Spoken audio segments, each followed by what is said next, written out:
Welcome to CKS channel. CKS ఛానల్ని subscribe చేసుకోండి. మన క్రాదీర్ ప్రాంతంలో, మన జిల్లాలో, మన రాష్ట్రంలో జరిగేటువంటి ముఖ్యమైనటువంటి విషయాల్ని మీ ముందుకు తీసుకొచ్చే దాంట్లో సికేఎస్ ఛానల్ ముందుంటుంది. మరి సికేఎస్ ఛానల్ ప్రేక్షకులందరికీ కూడా నమస్కారం. ఈరోజు ఈ భారతదేశంలో ఎక్కడ చూసినా కూడా పొలిటికల్ ఎక్కడ చూసినా కూడా అంటే ఏ పార్టీ అధికారంలోకి వస్తుంది, ప్రాంతీయ పార్టీలు కావచ్చు, ఎమ్మెల్యేలు కావచ్చు, దేశ స్థాయిలో పార్టీలు కావచ్చు, ఎంపీలు కావచ్చు, మరి అంతా కూడా వేడివేడిగా ఉన్నటువంటి విషయం. మరి దీనికంతా కారణం ఈ భారతదేశం. మరి ముఖ్యంగా ఈ ప్రతి ఒక్కరూ ఓటు ఓటు ఓటు అంటున్నారు. ఓకే, యువతకి అలాగే ఓటు వేస్తున్నటువంటి వ్యక్తులకి మన స్వాతంత్రం వచ్చిన నాటి నుండి నేటి వరకు ఓటు హక్కును వినియోగించుకుంటున్నటువంటి ఈ భారతదేశ ప్రజలకు అందరూ కూడా నేను మరొకసారి ధన్యవాదాలు తెలుపుకుంటూ, మరి సికేఎస్ ఛానల్ ద్వారా ఒకటి అడగాలనుకుంటున్నా. ఏదైతే ఈ ఓటు అనేటువంటిది మనకి ఎలాగొచ్చింది? మరి గతంలో పూర్వం ఒకసారి స్వతంత్రం రాకమునుపు చూస్తే ఒక విధంగా, స్వతంత్రం వచ్చిన తర్వాత మరి ప్రతి ఒక్కరికి కూడా 18 సంవత్సరాలు నిండినటువంటి వ్యక్తులకి ఓటు ఉండాలి, కావాలి. దీంట్లో పేదని కాదు, ధనికుడని కాదు, దళితుడని కాదు, అగ్రవర్ణ కులస్తుడని కాదు, ప్రతి ఒక్కరికి కూడా 18 సంవత్సరాలు నిండినటువంటి వ్యక్తికి, ఆడవారికి కావచ్చు, మగవారికి కావచ్చు, ఓటు హక్కు ఉండాలి, సమానత్వం ఉండాలి అనేటువంటిది ఈరోజు రాజకీయ నాయకులంతా కూడా ఓటుకి మన ఇళ్ళకాడికి వస్తున్నారంటే ఆ ఓటును సంపాదించి పెట్టినటువంటి వ్యక్తులు ఎవరు? ఇది మీ అందరికి తెలుసా? తెలిసే ఉంటుంది. కానీ తెలియనటువంటి వ్యక్తులు కూడా చాలామంది మన యొక్క భారతదేశంలో ఉన్నారంటే ఎంత దయనీయ పరిస్థితిలో మనం ఉన్నాం. మరి ఈరోజు ఆ ఓటు హక్కు వచ్చిన తర్వాత మనం ఆ ఓటుని ఎలా వినియోగించుకుంటున్నాం, ఏ విధంగా వినియోగించుకుంటున్నాం? మన ప్రాంతం కావచ్చు, మన రాష్ట్రం కావచ్చు, మన దేశం కావచ్చు, ఇంకా కూడా అభివృద్ధి పదంలో నడుస్తూ ఉంది. స్వతంత్రం వచ్చిన నాటి నుండి నేటి వరకు పాలక వర్గాలు చెప్తున్నటువంటిది ఏంటంటే అభివృద్ధి పదంలో భారతదేశం నడుస్తుంది అని చెప్తున్నారు. కానీ అగ్రవర్ణ దేశాలతో సమానంగా భారతదేశము ఇంకా నిలబడలేదనేటువంటి వాస్తవమా కాదా ఈ మాట? ఒకసారి మనం ప్రశ్నించుకుందాం. మరి దీనికంతా కూడా కారణం ఎవరు? పాలకులు కాదా? పాలకులు కానే కాదు, ఓటేసేటువంటి మనము. గ్రహించాల్సినటువంటి అవసరం ఉన్నదా లేదా చెప్పండి మిత్రులారా. మరి ఈరోజు ఈ భారతదేశంలో ఎలక్షన్లు ఒకవైపు, మండు టెండలు ఒకవైపు, మరి ఇంత జరుగుతున్నా కూడా 5 ఏళ్ల తర్వాత ఒకసారి వచ్చేటువంటి ఎలక్షన్లకి 5 సంవత్సరాల నుండి ఇళ్లలో నుండి బయటకు వచ్చేటువంటి పొలిటికల్ లీడర్లు ఏసీ కార్లో లేకుండా పూర గుడిసెల్లోకి వస్తున్నారు, పెద్ద ఇండ్లలోకి వస్తున్నారు. దీనికంతా కారణమేది? Vote vote vote vote vote. Okay, ఈ ఓటు ఎలాగొచ్చింది?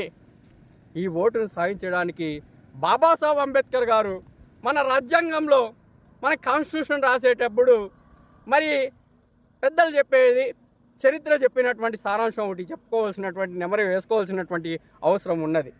మరి ఏదైతే బాబాసాహెబ్ అంబేద్కర్ గారు ఓటు అనేటువంటిది ప్రతి ఒక్కరికి ఉండాలనేటువంటి చెప్పినటువంటి మహాత్ముడు. మరి ఈ భారతదేశంలో ఓటు, కొంతమంది ఈ ఓటు హక్కు ఎవరెవరికి ఉండాలనేటువంటి డిస్కషన్ పార్లమెంట్లో జరుగుతుంటే, పార్లమెంటు వ్యవస్థలో జరుగుతుంటే, పార్లమెంట్ సెక్షన్లో జరుగుతుంటే, మరి ఆనాడు ఉన్నటువంటి కొంతమంది, అంటే అప్పుడున్నటువంటి ప్రజలతో ఎన్నుకోబడి సెలెక్టెడ్ అయినటువంటి పీపుల్స్ ఎవరైతే, పేర్లు మాకు అవసరం లేదు కానీ మేము చెప్తున్నాం, అంటే ఆ రోజు ఆ ఓటు ఎలా సాధించి పెట్టారు బాబాసాహెబ్ అంబేద్కర్ గారు అనేటువంటిది. మరి ఆ రోజు ఉన్నటువంటి పరిస్థితుల్లో ఓటు హక్కు అనేటువంటిది కొంతమంది, ఇప్పుడు మనము జాతీయ నాయకులు అని చెప్పుకుంటున్నటువంటి వ్యక్తులు, కొంతమంది ఓటు హక్కు కేవలం పన్ను కట్టేటువంటి వ్యక్తులకే ఉండాలని కొంతమంది చెప్పారు. లేదు, భూస్వాములకే ఉండాలి అనేటువంటిది కొంతమంది చెప్పారు. లేదు చదివినటువంటి వ్యక్తులకే ఉండాలి ఓటు హక్కు అని కొంతమంది చెప్పారు. మరి ఇదంతా కూడా ఈ యొక్క ఏదైతే పార్లమెంటరీ సెక్షన్ ఆనాడు ఉన్నటువంటి పరిస్థితుల్లో ఉందో, మరి బాబాసాహెబ్ అంబేద్కర్ గారు ఏంటికి మౌనంగా కూర్చున్నారంటే ఒక చిరుమందహాసంతో, అయ్యా ఈ భారతదేశంలో ఈ యొక్క ఏవైతే వెనకబడినటువంటి వర్గాలు ఉన్నాయో, ఇంతవరకు చట్టసభలకు ప్రవేశించినటువంటి వ్యక్తులు ఎవరైతే ఉన్నారో, మరి ఈనాడు విద్యలో చాలా వెనకబడినటువంటి వ్యక్తులు ఎవరైతే ఉన్నారో వారికి ఓటు హక్కు రాకపోతే ఏంటికండి ఓటు హక్కు, ఇంకేంటికండి అంటే ఇప్పుడు డబ్బు ఉన్నటువంటి వ్యక్తులకు మాత్రమే, పెట్టుబడిదారులకు మాత్రమే. భూస్వాములు ఎవరున్నారు ఆనాటి కాలంలో? మరి చదివినటువంటి అత్యధికంగా చదివినటువంటి పీపుల్స్ ఎవరున్నారు ఆ కాలంలో? మళ్ళీ ట్యాక్స్ పీపుల్స్ ఎవరున్నారు ఆ కాలంలో? ఇదంతా మనం ఒకసారి గ్రహిస్తే మరి ఆనాడు అంబేద్కర్ గారు ఇదంతా కూడా ఆ యొక్క పార్లమెంట్ సెక్షన్ జరిగి మరి అట్లా కాదండి, లింగ విభేదం కూడా ఉండింది ఆనాడు. స్త్రీకి ఒక విధంగా, పురుషునికి ఒక విధంగా ఉండింది. సమానత్వం అనేటువంటిది కూడా లేదు. ఈరోజు భారతదేశంలో శ్రీమూర్తి ద్రౌపది ముర్ము గారు రాష్ట్రపతి అయ్యారంటే దానికంతా కూడా బాబాసాహెబ్ అంబేద్కర్ గారు కూడా మరి కారణం. ఇది ఒకసారి గ్రహించాల్సినటువంటి అవసరం ఉంది. మరి ఈరోజు అదే ఓటు హక్కు మరి 18 సంవత్సరాలు నిండినటువంటి ప్రతి ఒక్క చదువుకునేటువంటి వ్యక్తి కావచ్చు, చదువుకోలేనటువంటి వ్యక్తి కావచ్చు, రైతు కావచ్చు, ఎవరైతే వ్యవసాయదారుడు కావచ్చు, ఎవరైనా కావచ్చు, అందరు కూడా 18 సంవత్సరాలు నిండినటువంటి కుల, వర్గ, లింగ విభేదం లేకుండా ఓటు హక్కు ఉండాలని బాబాసాహెబ్ అంబేద్కర్ గారు ఆ రోజు పార్లమెంట్ సెక్షన్లో చెప్పినటువంటిది అదే ఈరోజు కొనసాగుతుంది. మరి ఉదాహరణకి ఆ రోజు ఓకే ఓటు హక్కు సాధించి పెట్టాడు మన వాళ్ళకంతా బాబాసాహెబ్ అంబేద్కర్ గారు.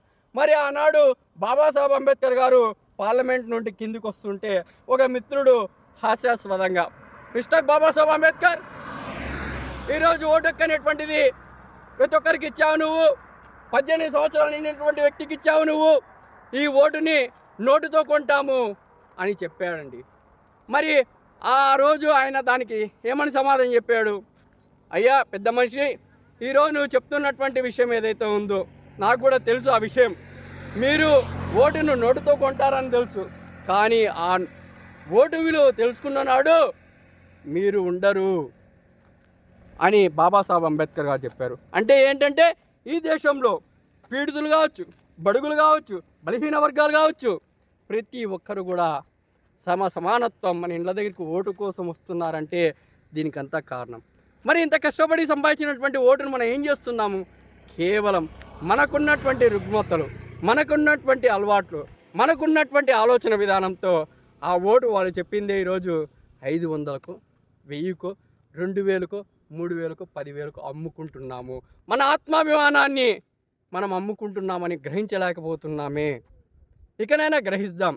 ఈ దేశంలో పుట్టినటువంటి, ఈ దేశంలో ఉన్నటువంటి, ఈ దేశ సంపదని కొల్లగొడుతున్నటువంటి పెట్టుబడిదారులు ఈరోజు మనం ఒకసారి గమనిస్తే ఏ విధంగా ఈ దేశం పరుగులో ఉంది, ఏ విధంగా ముందరపోతుంది.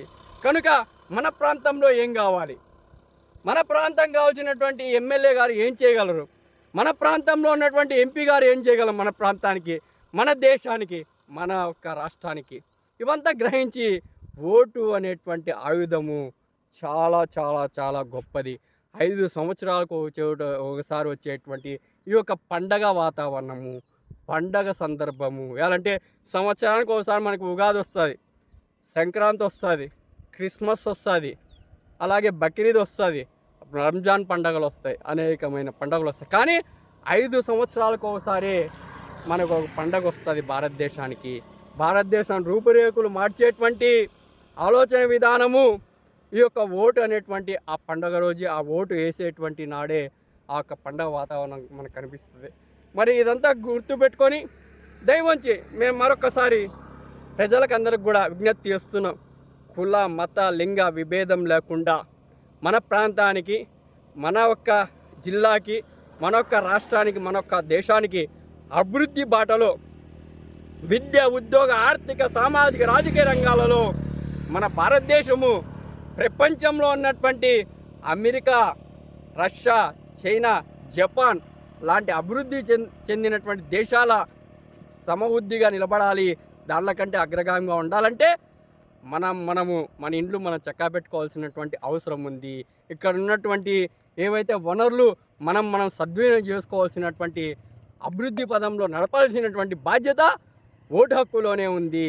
అది మన భుజస్కంధాల మీద ఉందని తెలియజేసుకుంటూ ఈ నెల ఉదయం ప్రారంభమయ్యేటువంటి ఓటింగ్ సెక్షన్ మన యొక్క రాష్ట్రంలో తెలంగాణలో కావచ్చు, మరి ఓటు హక్కు అనేటువంటిది సరైనటువంటి వ్యక్తిని సరైనటువంటి నాయకుడిని ఎన్నుకొని అసెంబ్లీకి పార్లమెంట్కి పంపించేటువంటి బాధ్యత మీ భుజస్కంధాల మీద ఉందని మనవద్దండి. మరొక్కసారి సికేఎస్ ఛానల్ సబ్స్క్రైబర్స్కి అంతా కూడా సికేఎస్ ఛానల్ని సబ్స్క్రైబ్ చేసుకోండి. మరి మీ స్నేహితులకి శ్రేయోభిలాషులకి ఈ యొక్క లింక్ పంపించి సికేఎస్ ఛానల్ అభివృద్ధిలో మీ వంతు బాధ్యతగా మీరు ఎర్ర బటన్ నొక్కి బెల్ ఐకాన్ నొక్కి మా సికేఎస్ ఛానల్ని